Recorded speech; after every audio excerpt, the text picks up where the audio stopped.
saying is that this type of what I call a voodoo economic policy, it just isn't going to work. Last night, Vice President Bush was asked about that and corrected the record.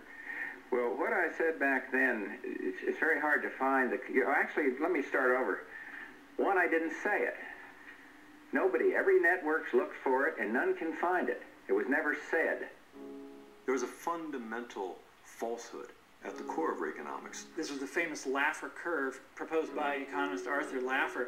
Reaganomics literally is, as far as I'm concerned, it is the provision of incentives to the marketplace to allow the economy to perform its functions properly.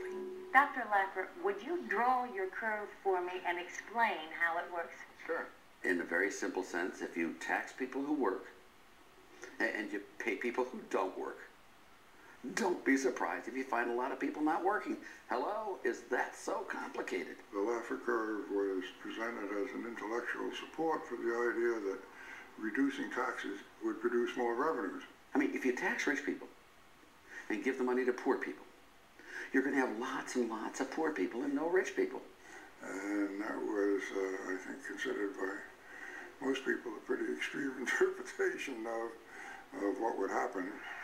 Ronald Reagan gave us a prototype. Low taxes, less regulation, limited spending. That's the model. He created an economic miracle. It's clear that recovery is strengthening and spreading throughout the economy. And as Al Jolson would have said, you ain't seen nothing yet. You cannot be fair in your historical evaluation of Ronald Reagan if you don't look at the terrible damage his economic policies did to this country.